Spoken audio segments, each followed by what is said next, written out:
যুবকরা শোনো, বড় আরামে হাওয়া খাওয়াচ্ছ গায়ে, আল্লাহ ছেড়েছে, ছাড় দেয়নি। আল্লাহ দিয়া হাত নিয়ে কাদের হয়ে লড়াই করো, আল্লাহ দিয়া পা দিয়ে কাদের পিছনে ঘোরো, আল্লাহ দিয়া জবান দিয়ে কাদের হয়ে কথা বলো, আল্লাহ দিয়া জিন্দেগি কাদের পিছনে খরচ করছো, আল্লাহ দিয়া চোখ দিয়ে কি দেখছো, আল্লাহ দিয়া যৌবনের তাকত কাদের পিছনে খরচ করছো। আল্লাহ ছাড় দিয়েছে, ছেড়ে দেয়নি। আমেরিকাকেও আল্লাহ ছাড় দিয়েছিল, পৃথিবী জুড়ে অত্যাচার করেছে, দুনিয়ার বেগুনা বাচ্চাগুলোকে মেরেছে, প্যালেস্তাইনের উপর অত্যাচার করেছে। আমেরিকা ইসরায়েলকে সহযোগিতা করে বোম দিয়ে, অস্ত্র দিয়ে, প্লেন দিয়ে নিরীহ প্যালেস্তাইনবাসীর উপরে রক্তের বন্যা ছড়িয়েছে। খোদা ছাড় দিয়েছিল, ছেড়ে দেয়নি। গত 9 দিন হয়ে গেল, আমার আল্লাহ আমেরিকাকে ছোট্ট একটা ধরেছে, ছোট্ট, বড় নয়। দুনিয়া ভাবতে পারে এত বিশাল দাবানল কখনো দেখিনি, কিন্তু একজন ইমানদার বলছে এটা একটা ছোট্ট ব্যাপার আমার আল্লাহর কাছে। ওই আমেরিকার আমার আল্লাহ পাক আমেরিকার বুকে এক দাবানল শুরু হয়েছে। লস অ্যাঞ্জেলস বলে একটা শহর আছে, যেখানে সব ভিআইপিরা থাকে, কোটিপতিরা থাকে, তাদের কোটিপতি, শিল্পপতি, গায়ক গায়িকা সব থাকে। আমার আল্লাহ সেই শহরকে তাবাহ করে দিচ্ছে আগুন দিয়ে। হাজারো চেষ্টা করছে পানি দিয়ে বন্ধ করার, 100 স্পিডে হাওয়া চলছে আর আগুন চলছে, হাওয়া চলছে, আগুন চলছে। পানি শেষ হয়ে গেছে, আগুন এখনো বন্ধ হয়নি। তারা চেয়েছিল ইসলামকে মুছে দেবে, আমেরিকাতে আজানকে ঘৃণা করা হতো। আজকে তারা আগুন বাঁচাবার জন্য, আগুন থেকে বাঁচার জন্য মসজিদের ইমামদের নিয়ে যে বলছে আজান দে বাবা, বাঁচা বাবা, বাঁচা বাবা। এখন সেখানে সরকারি ভাবে আজান দিওয়াচ্ছে। জোরে বলুন সুবহানাল্লাহ, আরো জোরে বলুন সুবহানাল্লাহ। আল্লাহ, আমার দেশেও মাঝে মাঝে শুনি কিছু মানবরূপী কুকুররা মাঝে মাঝে বলে আজানে নাকি অসুবিধে হয়। আজানে যদি অসুবিধে হয় তাহলে আমেরিকা আগুন বন্ধ করার জন্য বুঝে নিয়েছে আমাদের সব ক্ষমতা শেষ, আজানই দরকার। আর আমেরিকা শিখলো কার থেকে? এটা শুনবেন না। আজ থেকে বছর 3-4 আগে ব্রাজিল বলে একটা দেশ আছে, ওই দেশের অ্যামাজন জঙ্গলে আগুন ধরেছিল। যে আগুনেতে অ্যামাজন জঙ্গল বিরাট ভয়ানক একটা দাবানল দেখা দিল। আশপাশের পড়োশি দেশ এবং ব্রাজিল সহ সবাই পানি দিচ্ছে, হেলিকপ্টার করে, ফ্লাইট করে পানি দিচ্ছে। জঙ্গলের আগুন বন্ধ তো দূরের কথা, পানি যেন পেট্রোলের মতো কাজ হচ্ছে, আগুন আরো বেড়ে যাচ্ছে।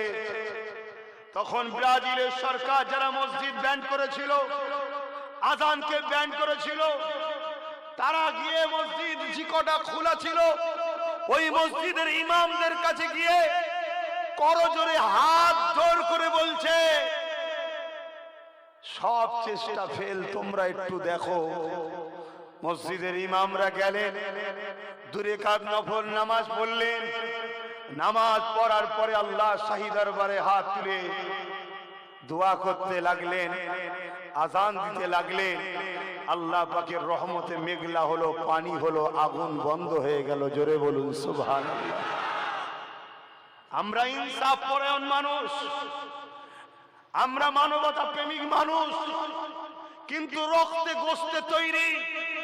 প্যালেস্তাইনে সেই বাচ্চাদের কান্না, প্যালেস্তাইনে সেই মায়েদের আর্তনাদ, প্যালেস্তাইনে সেই বেগুনা বাচ্চাদের চিৎকার আজকে আমাকে বুঝাচ্ছে, বাধ্য করছে। আমেরিকায় যারা আজান দিচ্ছে আমার মনে হয় এদের আজান আজকে কাজে লাগবে না, কারণ আল্লাহ যখন ধরেছে এর একটা শেষ থেকে ছাড়বে, এটা আমার ঈমান দাওয়া দিচ্ছে। কিন্তু এরপরও আমার আবার বলা দরকার, কেন আমরা নবীর আদর্শে আদর্শিত, আমাদেরকে চেষ্টা করা দরকার মানুষ বিপদ থেকে যেন মুক্তি পায়। কিন্তু আবার এটাও মনে হয় মানব রূপে যদি পশু হয় তার মরারও দরকার আছে। কি গো ভুল বলছি? তাই আমি তোমাদেরও বলছি, তোমরা যদি আল্লাহর হও, নবীর হও, রেহাই পাবে। এখনো সময় আছে। তুমি মনে করোনি আমার বাপ মুসলমান ছিল, আমি মুসলমান, আমি ছাড় পেয়ে যাব না। দুটো হাত দিয়েছি কি করতে? জুলুম করার জন্য না, জুলুমের হাত থেকে মানুষকে বাঁচাবার। কথা বলো। আসো, সংগ্রাম করো, ঐক্যবদ্ধ হও, সংগঠিত হও, অন্যায়ের বিরুদ্ধে রুখে দাঁড়াও। অন্যায়কারীদের কাছে যদি বুলেটের গুলি থাকে সিনাকে পেতে দাও। মারো গুলি, 500 মারো, 5000 মারো, 5 লাখ মারো। যত মারবে তত সংখ্যা বাড়বে। একদিন তোমাকে মিটবে। তোমাকে মিটিয়ে দিয়ে এই সমাজে শান্তি প্রতিষ্ঠিত আমরা করব, এই অঙ্গীকারবদ্ধ আমাদের হতে হবে। ঠিক না বেটি? তবেই তো মুসলমান। এই সমাজের এতিম যেন না কাঁদে, এই সমাজের বিধবার উপরে জুলুম যেন না হয়, এই সমাজের ক্ষুধার্ত মানুষ যেন খানা পায়, এ সমাজের হিন্দু হোক, আদিবাসী হোক, সাঁওতাল হোক, মানুষ মানুষে মিলেমিশে থাকবে। কোন মানুষের উপরে অত্যাচার যেন না হয়, এই নিরাপত্তার ব্যবস্থা করার নাম তো ইসলাম। শুধু মসজিদে গিয়ে নামাজ পড়ার নাম ইসলাম? মানুষের নিরাপত্তা তৈরি করার নাম ইসলাম না? ইসলাম না। আসো যুবকরা, ভাবো, তুমি আজকে বিক্রি হয়ে যাবে, খরিদ হয়ে যাবে। তুমি ভাবছো আমার তো ভালোই চলছে, তোমার আখিরাত নাই। আর তোমার পরের জেনারেশন, তোমার ছেলেটার ভবিষ্যৎ কি হবে তুমি একবার ভেবে দেখেছো? হ্যাঁ, তোমার ছেলেটার কি হবে ভাবছো? কত কষ্ট করেছে আমার নবী, সাহাবা, হুজুররা। আল্লাহ নবী অজ্ঞতা বলার জন্য একটা দিন এমন হয়ে গেল, আল্লাহ নবী নবী দয়া নবীর বিরুদ্ধে লড়াই শুরু হয়ে গেল। উহুদের ময়দান ছিল।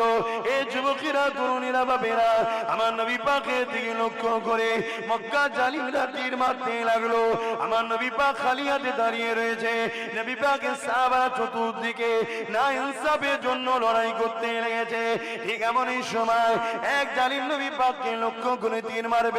ঠিক এমন সময়তে আল্লাহ নবীর একজন সাহাবী হযরত তালহা রাদিয়াল্লাহু তাআলা তিনি দেখতে পেয়ে যায় আল্লাহ নবী একা দাঁড়িয়ে রয়েছে। এই হযরত তালহা রাদিয়াল্লাহু তাআলা তিনি ছুটে এসে আমার নবী পাকের সামনে দাঁড়িয়ে গেলেন। যে তীরটা আমার নবী পাকের সিনায় লাগার কথা ছিল, ওই তীরটাকে আল্লাহ নবী সাহাবী নিজে সিনায় নিয়ে নিলেন। তরুণীরা, বাবেরা আল্লাহ নবীকে তীর মারতে লেগেছে। হযরত সাহাবী নবীর সামনে দাঁড়িয়ে আছে। একটা, দুটো, তিনটে, চারটে, পাঁচটা, ছটা, 10টা, 20টা, 20টা, 30টা, 50, 79 থেকে 80টা তীর আমার নবী পাককে লাগার কথা ছিল। সাহাবী নিজের সিনাতে পিঠে লাগিয়ে নিল। এমন সময় সাহাবী জমিনের দিকে টলে পড়ছে। নবী পাকের সাহাবারা আগিয়ে এসে ওই জালিমদেরকে হটিয়ে দিয়ে আমার নবী পাককে ঘিরে ফেললে। আল্লাহ নবীকে বলতে লাগলে, ইয়া রাসূলুল্লাহ, হাবিবাল্লাহ, হুজুর আপনি কেমন আছেন? আল্লাহ নবী বলতে লাগলে, এ আমার সাহাবী রে, এ আমার সাহাবা রে, আমি মুহাম্মদ ভালো আছি, তবে আমার তালহাকে দেখো না গো, আমার তালহার খোঁজটা নাও না গো।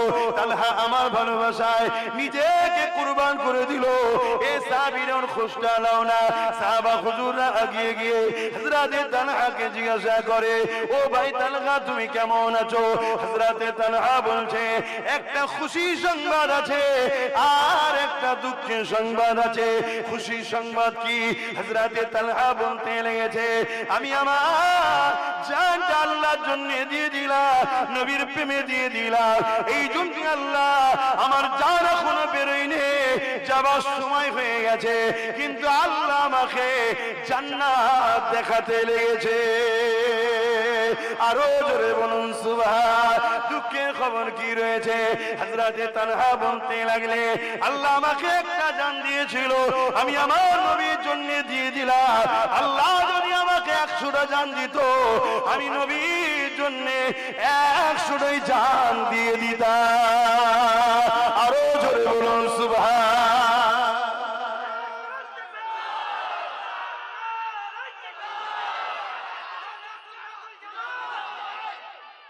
হে যুবকরা, আমরা কি তোমার আমার নবীর পক্ষে না বিরুদ্ধে? বলো বলো। তোমরা কি আমাদেরকে পাহারা দেবে না? আমাদেরকে ঘিরে রাখবে না? আগামী দিন ওয়াজ করতে দেবে না? হক কথা বলতে দেবে না? বেঁধে দেওয়া হবে। মদের বিরুদ্ধে কথা বলতে পারবেন না, জুয়ার বিরুদ্ধে বলতে পারবেন না, সুদের বিরুদ্ধে বলতে পারবেন না, ইসলামের যে হক না হকের যে লড়াইয়ের ইতিহাস আছে বলতে পারবেন না। শুনছেন না? যেমন অলরেডি বলা হয়, আব্বাস সিদ্দিকী জলসায় এসে রাজনীতির কথা বলে কেন? বলে না, বলে না? আচ্ছা, ইসলামের রাজনীতি আছে না নাই? আমি মুসলমানকে জিজ্ঞেস করছি, আছে না নাই? কারা কারা বলছেন ইসলামের রাজনীতি আছে? একটু হাত তুলে দেখাবেন। আলহামদুলিল্লাহ। তাহলে যারা বলে বলা যাবে না, তারা কি চাইছে? ইসলামের এই পাঠটাকে বন্ধ করতে চাইছে না চাই না? তা কালকে তো বলবে মদের বিষয়ে বলবেন না কেন? মদ কোম্পানি টাকা দেবে যাতে সরকার চলে, তো মদ কোম্পানি বলবে সরকার তোকে টাকা দিচ্ছিস, তোর রাজ্যে তোর দেশে মদের বিরুদ্ধে ওয়াজ হবে কেন, ব্যান কর। তাহলে বলুন মদের বিষয়ে বলতে পারবো আগামী দিন? কিন্তু তোমরা যদি লাখ লাখ যুবক পিছনে দাঁড়িয়ে বলো ভাইজান আছি, চালিয়ে যান, শুধু বলবো না, আগামী দিন বড় বড় লাঠি নিয়ে বেরোবো মদের ফ্যাক্টরি ভাঙার জন্য। শুনছেন না শোনেন নেই? হ্যাঁ, বেরোতে হবে। কেন? মদের কারণে রেপ হচ্ছে, মদের কারণে খুন হচ্ছে, মদের কারণে যুব সমাজ ধ্বংস হচ্ছে, মদের কারণে ডিভোর্স হচ্ছে, মদের কারণে অ্যাক্সিডেন্ট হচ্ছে, মদের কারণে লিভার কিডনি চলে যাচ্ছে। না থাকবে বাঁশ, না থাকবে বাঁশুরি, না থাকবে ফ্যাক্টরি, না থাকবে মাতাল, না হবে অ্যাক্সিডেন্ট, না হবে দুর্নীতি, না হবে নারী ডিভোর্স, না হবে কিডনি শেষ। বন্ধ দরকার আছে না? মোহাম্মদ নবীর উম্মত দাবি করো, মাতালদের পক্ষে সাপোর্ট করো।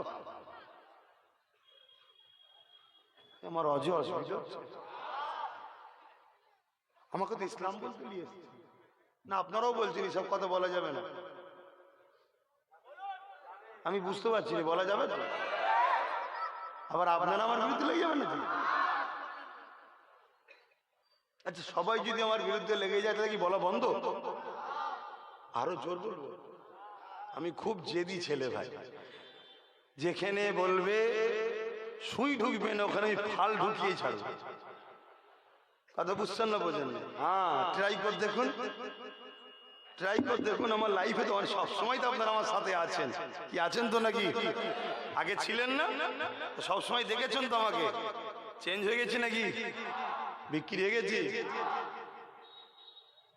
খুব ভালো তারে বোঝেন বাপ আমার, ভাই আমার, খুব ভয়ানক দিন আসছে। তুমি কি চাও তোমার বোনটা ডিভোর্স হোক মদের কারণে? তুমি কি চাও তোমার অ্যাক্সিডেন্টটা হোক মদের কারণে? তুমি খাওনি কিন্তু অন্যজন খেয়ে গাড়ি চালাচ্ছিল। কিছুদিন আগে শুরু হয়েছিল আবার কি ফু দাও ফু, কি চেক হচ্ছে বলছে মদ খেয়েছে কিনা। হাই রে কপাল, ওখানে দোকান খুলে রাস্তায় এই আওয়াজ সিদ্ধি চৌমাথায় আমার একটা ভাইকে ধরে বলেছিল না, ওর ফুঁও বেরিয়ে গেছিল, চুমুট।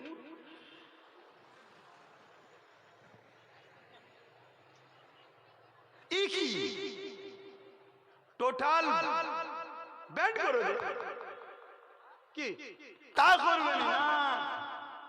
মোটা ইনকাম আছে, মাসে মাসে মা বোনেদের দিতে হবে 1000 2000 করে। মদ থেকেই তো টাকা টাকা দিচ্ছে আমার মাকে। আর আমার নামাজি পড়া মা, কোরআন পড়া মা, খেয়ে আগে ফজর পড়তো, এখন ফজরে ঘুমোচ্ছে। আগে কোরআন পড়তো, এখন কোরআন খুলেই আর দেখেনি। এত অ্যালার্জি কিসের হলো না বুঝতেই পারছে না যে ধ্বংস হচ্ছে কেন, কেন ভেতরে হারাম ঢুকছে। শুনছেন তো ভাই? হায় হায় হায়। নবী পাকের হাদিস আখেরি জামানায় বাপ নিজের কন্যাকে ধরে রাখতে পারবে না। আল্লাহ নবীর হাদিস কি? আখেরি জামানায় বাপ নিজের কন্যাকে কন্ট্রোল করতে পারবে না, স্বামী তার স্ত্রীকে কন্ট্রোল করতে পারবে না। এটা কার হাদিস? জোরে বলুন। নবীর। ভাবতে পারছেন কিভাবে হচ্ছে? যখন মেয়ের হাতে পয়সা চলে যাবে বাপের দিকে তাকাবে, যখন স্ত্রীর হাতে পয়সা চলে যাবে স্বামীর দিকে তাকাবে। যদি বলেন না আমরা খোদা প্রেমিক, যদি হালাল পয়সা হয় তাকাবে, আর হারাম পয়সা হলে খোদা প্রেমিক আর থাকবে। তাহলে কি প্রাণ পরিকল্পনা চলছে বুঝতে পারছেন তো? এই সব কি দিনকে মিটাবার জন্য না বাঁচাবার জন্য? একটু কথা বলছেন না কেন? তাহলে দিনকে যারা মিটাতে চাইবে ক্ষমতা দিয়ে, তাহলে আমরা কি বলবো না যে এগুলো সব ইসলামের দুশ্মন?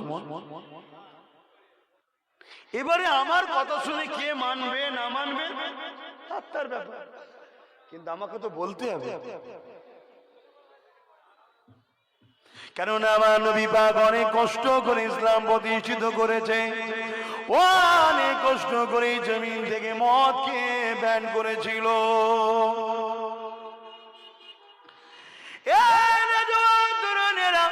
আল্লাহ নবী মদকে ব্যান করে দিয়েছিলেন।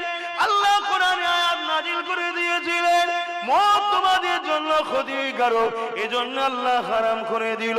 আমার নবী পাক যখন এই ঘোষণা করে দেয়, আল্লাহ পাক আয়াত নাজিল করে দিয়েছে মদকে আল্লাহ হারাম করে দিয়েছে। এ নওজোয়ান তরুণেরা বাপেরা, সঙ্গে সঙ্গে দেখা যায় এই রকম করে মদিনা মক্কার ড্রেনগুলো দিয়ে বর্ষার সময় যেমন পানির স্রোত যায়, ওইভাবে মদ যেতে লেগেছে।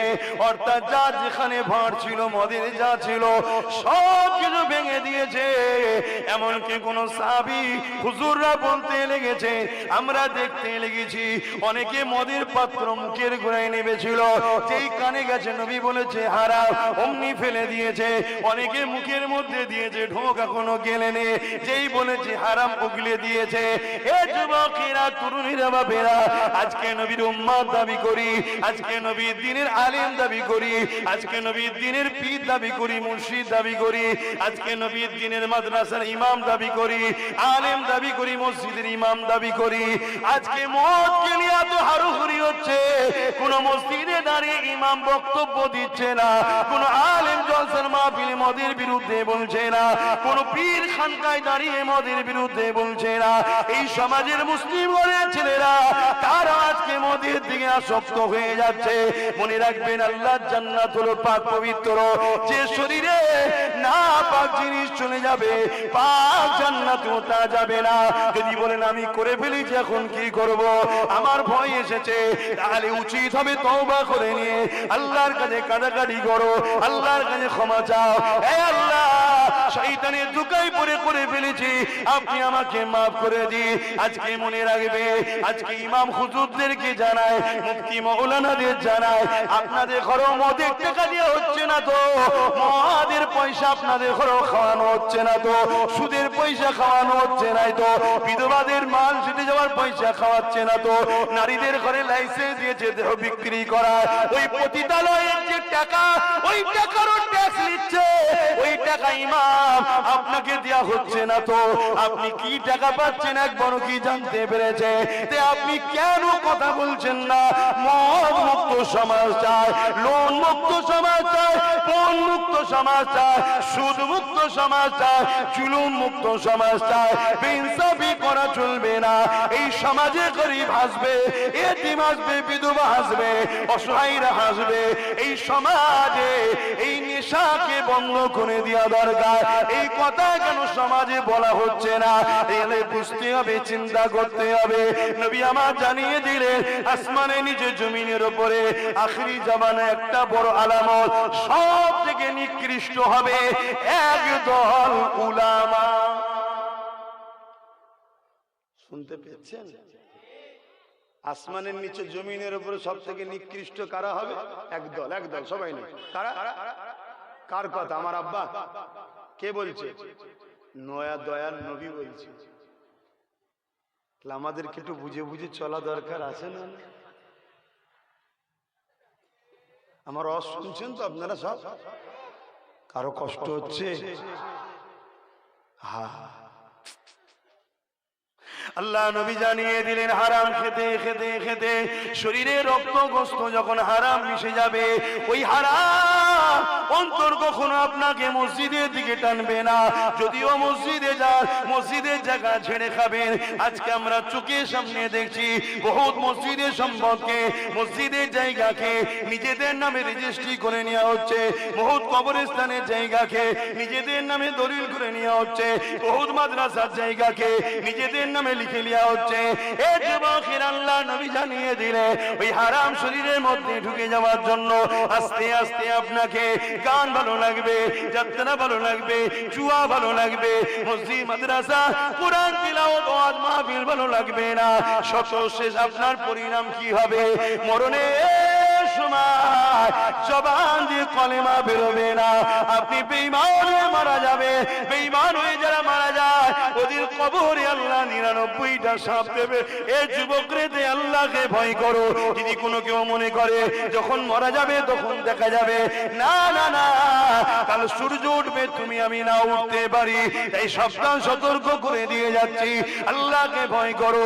হারাম দ্রব্য খেও না, এতিমের মাল ছেড়ে খেও না, গরিবের মাল ছেড়ে খেও না, মসজিদ মাদ্রাসা সম্পদ খেও না, জুয়া জিনা ব্যভিচারী সুদ খুদ মদের জিনিস খেও না, হারাম দ্রব্য খেও না। কোন জিনিস খাবার আগে 100 বার জানা দরকার এই খাদ্যটা হারাম না হারাম। এই পরনার জামা একটা হারাম হয়ে যায়, খুলে ফেললে মিটে যাবে, কিন্তু ভেতরে যদি হারাম চলে যায় ওই রক্তটাকে তুমি কি করে চেঞ্জ করবে? আমার মনে হয় সংক্ষেপ করে দেওয়া ভালো। আপনাদের মন টন খারাপ মনে হয়? হ্যাঁ, সংক্ষেপ করে দিন না। মাহফিলটা হচ্ছে বেশ ভালো সুন্দর জায়গায়। শেষকালে তোমরাই যদি বলো ওই হুজুর সামনে বছর এলে আর মাহফিল হবে না, আর আজগার বা কিছু ছেলে আছে পাগলগুলো তো আমাকে ছাড়া করবো না, এক জ্বালার ব্যাপার। এই বছরে এই এলাকা থেকে তোমাদের এই অশোকনগরে 4-5টা জলসা করতে গেছে, 2026-এর জলসা করতে গেছে বা 25-এর শেষের দিকে। আমি ওদেরকে জিজ্ঞেস করলাম গত বছর কে গেছিল রে? বলছে আপনার দাওয়াত পাইনি তাই জলসা বন্ধ রেখেছিলাম। আমি সে কিরাম কথা, গ্রামে বাৎসরি একটা জলসা হলে বালা মুসিবত তো দূর হবে। বলছে না, বালা বেড়ে যাবে। আমি তার মানে বলছে যাকে নিয়ে যাবো দেখা যাবে সে আপনার বিরুদ্ধেই বলবে। অতএব যে এক কাঠটা হয়েছি কষ্ট করে, এই এক কাঠটা আর ভাগল লেগে লাভ নেই। এই আগেকার যুবকরা এরকম একসাথে বসতো। আমি অহংকার করছি, সত্যি করে বলেন তো এইভাবে বুঝতো? উত্তর 24 পরগনার যুবকের সঙ্গে অন্য কোন জেলাদের যুবকদের বন্ধুত্ব ছিল? কোন সম্পর্ক ছিল? আর আজকে খেয়াল করে দেখুন, সব জায়গায় একে অপরের সঙ্গে যোগাযোগ আছে, বন্ধুত্ব আছে।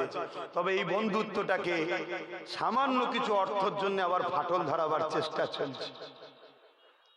করবে? খুব সাবধান। যদি তোমাকে কেউ কিছু দেয় আর বিনিময়ে যদি তোমাকে কেউ গোলাম বানাতে চায়, তুমি গোলাম হতে রাজি? একটু কুদলিবার আগে দেখো গোলাম হচ্ছ না তো, এটা শুধু মাথায় রেখে দিও। গোলাম বানাচ্ছে না তো? গোলাম অন্যায় দেখলেও চুপ থাকতে হবে, কেন আমার মনিব করছে। গোলাম কি? অন্যায় দেখলেও চুপ থাকতে হবে, কেন আমার মনিব করছে। আর গোলাম তো সে নয় যে অন্যায় দেখলেও বলবে। আমাদেরকে আমার আল্লাহ রাসূল শিখিয়েছে অন্যায় যদি তোমার ভাইও করে তার বিরুদ্ধেও কথা হবে, ঠিক না বে ঠিক? এটাই হবে ইমানের পরিচয়। তো যাক, আসেন একটু সালাত ও সালাম দিয়ে নিই। ইয়া নবী সালাম।